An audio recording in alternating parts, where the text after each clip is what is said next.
HTAPs and kind of about, are they the future today? And it's more of a discussion more than anything. If there's questions, I really would love questions to discuss this.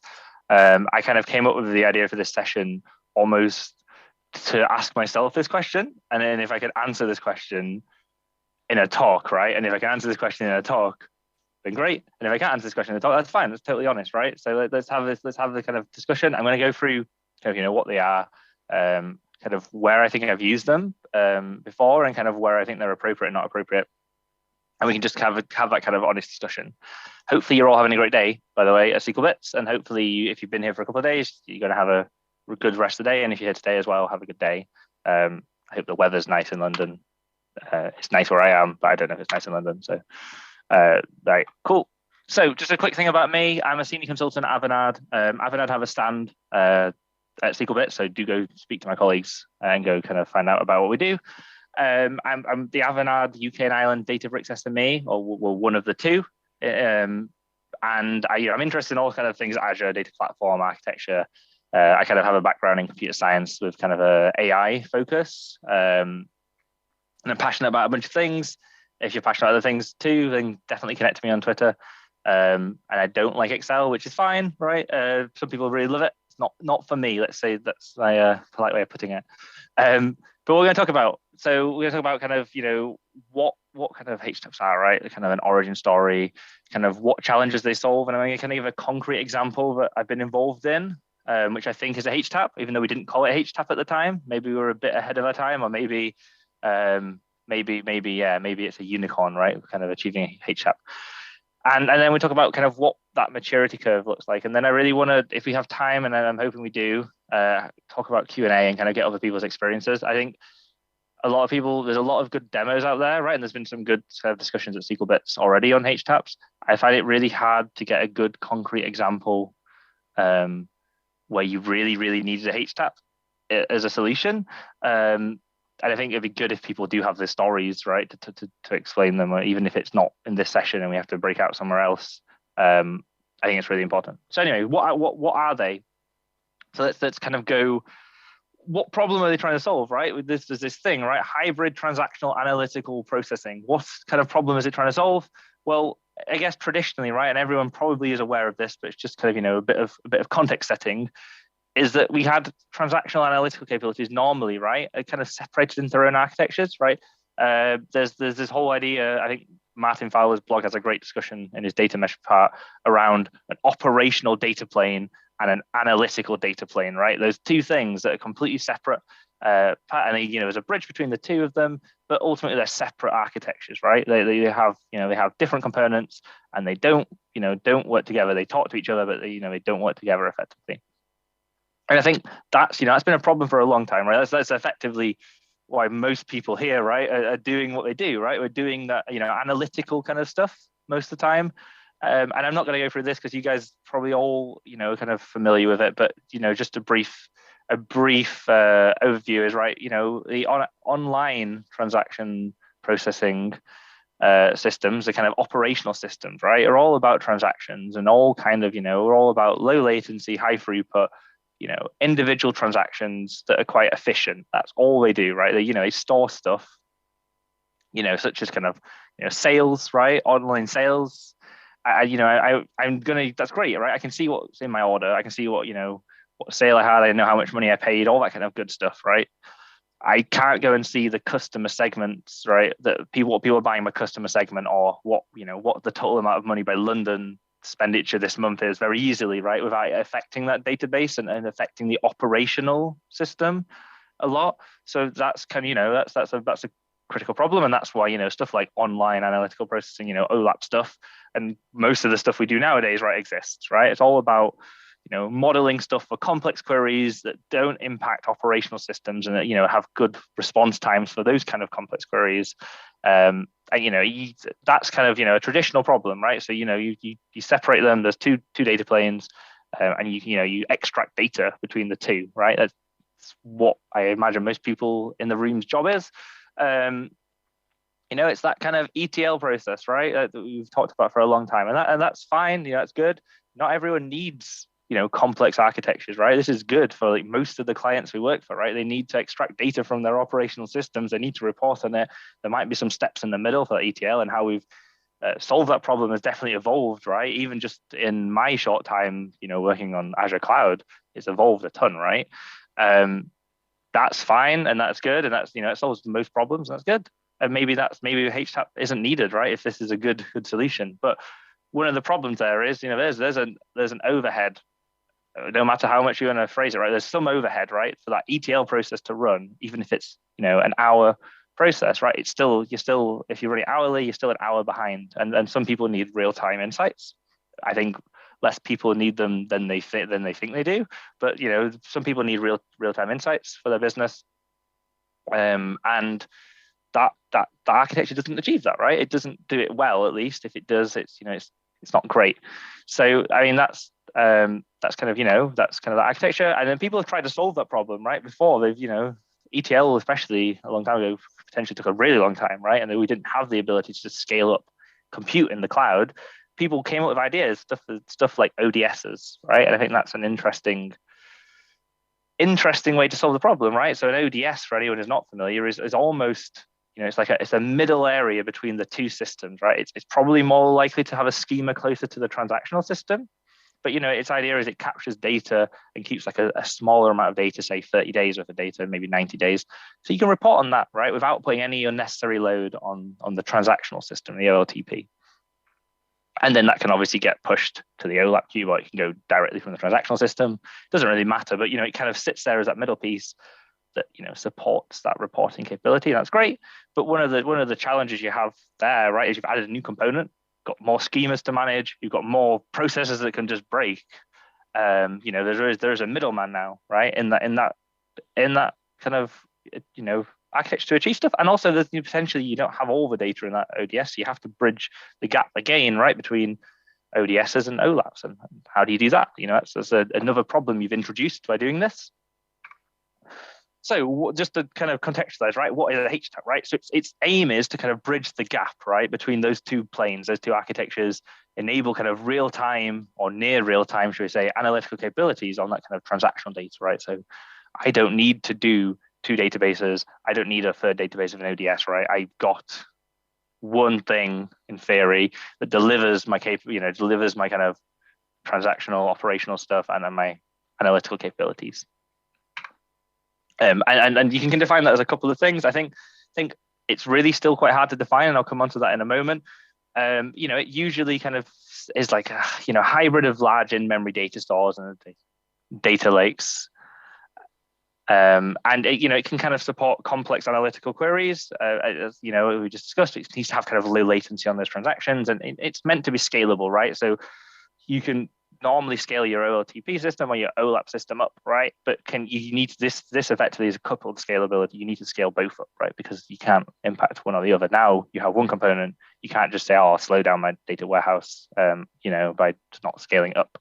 You have to have every capability has to be, scalable together.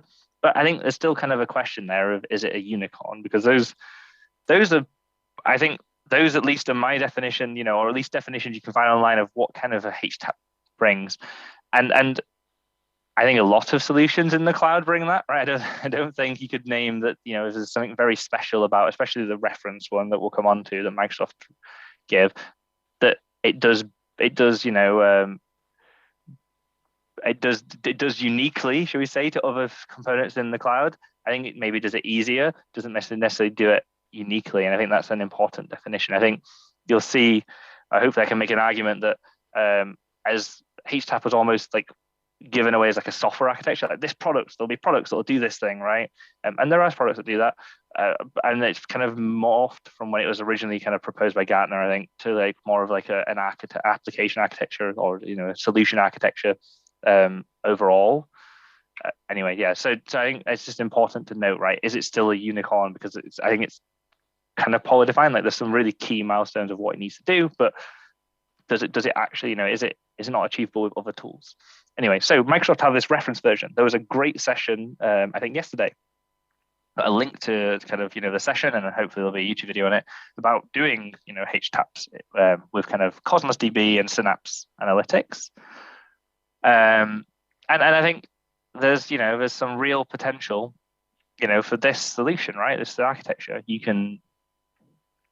get your operational data, you store it in a container in Cosmos DB, and you effectively turn this analytical store feature on. It builds some kind of nice optimized analytical query, optimized column store for analytical queries, and you can do this thing called Azure Synapse Link to query data, right? In Synapse, and Synapse obviously was traditionally Azure Data Warehouse, and now obviously it's kind of taken on. I will encompass all the data technologies in Azure, right? I'm going to have all the technologies somehow in there as like a central integration point, which is good, right? It gives this kind of unique capability to Synapse, and I think there's a lot of value in this. I think you can make an argument, which I'm going to make in a second. Like I said, you can make this architecture without these components, and I'm not saying they're super expensive components, but there is an argument that they're not the cheapest components in Azure, and I think that could pose challenges, right? You should pay for things if you really need them. I'm not against that, but I think there's some, you don't necessarily always see people going, Synapse Analytics is, I'm going to choose it because it's good value for money, right? You say I'm going to choose it because it solves a bunch of problems. I mean, maybe that's not the right criteria anyway for choosing technology, but some people have to make decisions that are cost based. Anyway, so that's a reference architecture from Microsoft. I think you can achieve it this way, right? I think you could achieve it the same way. And you could argue this is almost like a kind of a data lakehouse. I'm not like an almost data lakehouse architecture, and I think it kind of achieves the same sort of things, right? It does. We've got some operational data coming in. We've got some kind of structured streaming going on there, right? That in Databricks capability. Again, it's just streaming data in batches. How the data gets to where it needs to get to doesn't really matter, right? It could be event hubs, or it could be direct writing into blob or whatever, right? It doesn't really matter. There's some operational transactions go on, gets pushed into a table that you can query in real time to get operational views, right? Through SQL endpoints on Databricks, or through other tools that can read the Delta format. That's the Delta format, if you're unfamiliar, the logo above the operational table. And I think you can capture that data, right? In that table, you got all the cool stuff, right? Asset compliance that an operational system brings, right? With Delta. So you have all those kind of really good capabilities that are operational. And you're doing it in near real time. You're streaming data in very very small micro batches, shall we say, along with the ability to capture data and use change data capture to push it to an analytical table. You don't necessarily need to have a separate table, but I think you probably would. It'd be a sensible decision, and it's almost the same as like Cosmos architecture, right? I've got a slightly more optimized version, of this data. Coming in real time or near real time that I can query, downstream to my systems, and Databricks here can query that and push it to Power BI, or you can use it to, for machine learning or whatever you want to do downstream. And I think the thing here is to ignore the Azure components. You could probably move all that to another cloud provider, right? You could shift that to AWS. I don't see what this does that you don't get achieve from the previous architecture, right? And it's not Microsoft's reference architecture, but people wouldn't call this the HTAP, right? But I think it is, right? I think it does the same or nearly the same capabilities as what you just discussed. It doesn't have NoSQL in it because of Cosmos DB, but I think you could argue, it's very, very close. Anyway, so that's I think that's an important point. I'm just conscious on time. So to quickly recap, like I said, it bridges gaps. It's highly scalable. It does a bunch of throughput, right, and kind of transactionally based. I just wanted to quickly talk through kind of an architecture that I delivered that does this, and then we may struggle for Q&A, but I'm definitely going to stick around in the chat, and then obviously you can catch up with me elsewhere. We had a client. It's the one I really like to use because it had all the Azure components anyway. I use it for a lot of examples, but it's a huge client. It has a bunch of different brands. I think that's important. A bunch of different loyalty schemes, marketing, all sorts of stuff. And they wanted to centralize a view of the customer, which I think is really important. And they wanted to have a real-time interface on that they could update customer stuff, not just from source systems, but via APIs. For their CRM systems, or for like customers to go to their website and actually do stuff, right? Like I need to edit. You can email me today or not. Like my marketing permissions. I need all those kind of capabilities. I need to push real-time outputs to engines, right? Downstream engines that do pricing or marketing or whatever. And I need to also have, my ability to query in real time and build feature stores and, data science opportunities and have all that in a central database. And that was, I think that's a prime use case for an HTAP. I think often you'll struggle to find a really good use case. And I think we did it, right? We built this thing, takes a bunch of brands data, it has this kind of single database that feeds a data platform of analytical capabilities, and it pushes stuff downstream in real time, and to a bunch of different systems. It does all sorts of the awesome capabilities that you need from HTAP. And this was before the word, I think HTAP was really, it was still around. Gartner had produced it, but stuff like Synapse Link didn't exist, right? We had to do all this stuff using Cosmos DB still, right? Still, Cosmos DB was still very new, not being called Document DB at the time. And a bunch of that stuff was built, and we built it. We used Databricks, right? And I think the key bit here, we built a bunch of components and it does real-time stuff. And so I think this achieves exactly what, this part here achieves exactly what HTAP is, right? We capture all our data in real time, multiple integration points, right, from different systems, get all the data in to Cosmos DB, and then we have using the Spark Spark Cosmos query connector, we have the ability to query and build analytical queries and allow users to do that, right, on this data. And I think that does exactly what that Cosmos thing does. I think there's some real value here for this use case, but I think I'd argue that 90% of the use cases and clients I speak to would never need a HTAP. And I think that's an interesting point, right? I don't think this particularly is I don't think we were ahead of the curve in proposing HTAPs, or ahead of Synapse. I think it was a good use case to drive this, but I think it's an interesting point that I think HTAP is a little bit hype, a little bit not, a little bit kind of over the top. So I want to quickly run through these kind of key points about HTAPs, because I'm conscious I've only got a couple of minutes. So, do mature HTAPs exist? I think it's a question for the chat, right? Do you think there are mature HTAPs? Synapse Link has been around for a little while now. Are there mature HTAPs? I don't think there is, and I think there's a couple of reasons, right? Why not? And I don't want to spend time on them, but I think they don't exist. I think there are HTAPs that are good. I think the Synapse Link potentially is good, but I think they're not mature.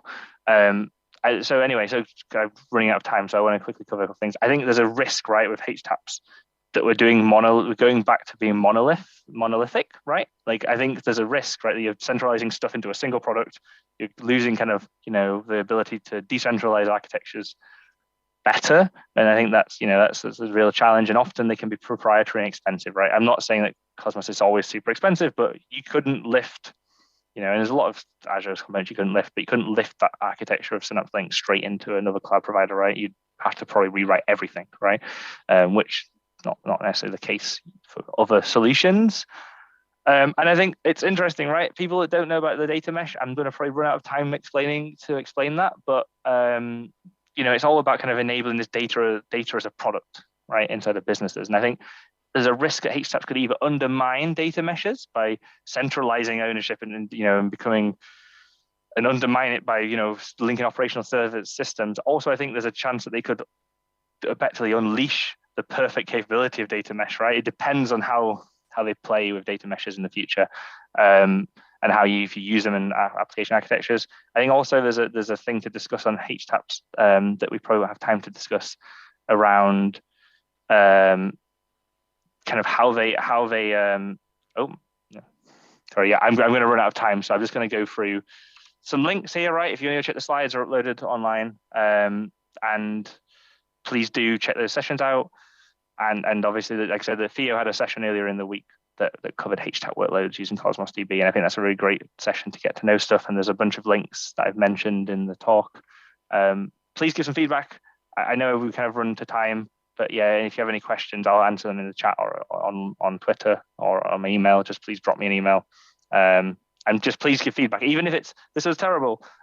Please do, because we can plant some trees, right? And that's great for SQL Bits to do. So thank you for having me also.